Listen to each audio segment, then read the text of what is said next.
Hi, I'm Alice Zaslavsky, otherwise known as Alice in Frames, and I'm here to talk you through a super simple roast chook. And this recipe is a twofer.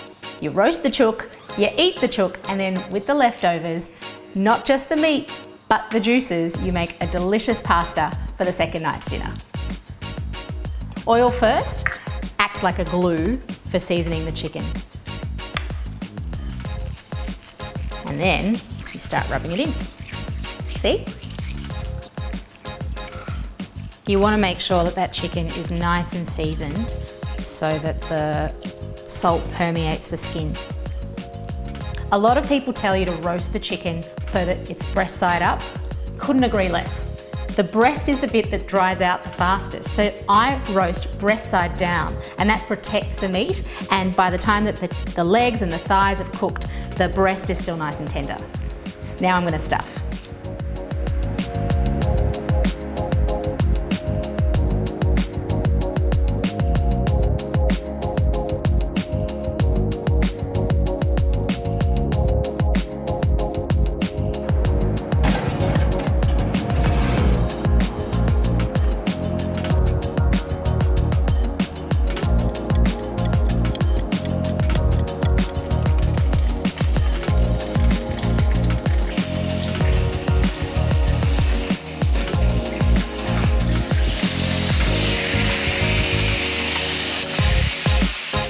You're going to want to let the chicken rest for about 10 minutes. And while you let it rest, that's when you can harvest the schmaltz, which is the chicken fat, and the pan juices.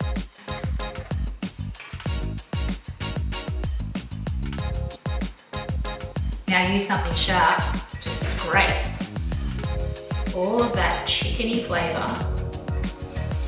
out of this pan.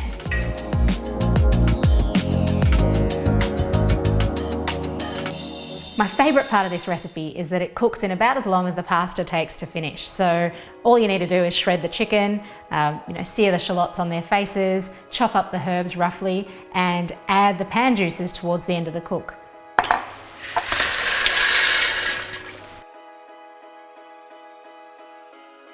You can either use your hands to shred it into bits like this, or you can always use a fork. You can pop the crispy skin in along with the shallots so they can just start crisping away and rendering out even more of that chicken fat into the pan.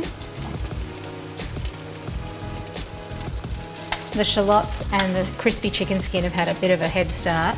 Now I'm going to add the rest of my chicken and my pan juices, and you'll notice that I'm doing my best to keep some of that yellow fat still in the jar, because I do want to save that for other dishes. There's plenty to go around.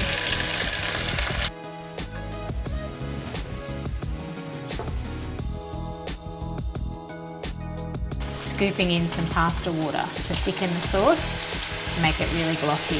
About half a cup of pasta water. Add the pasta to the sauce, stir it all around.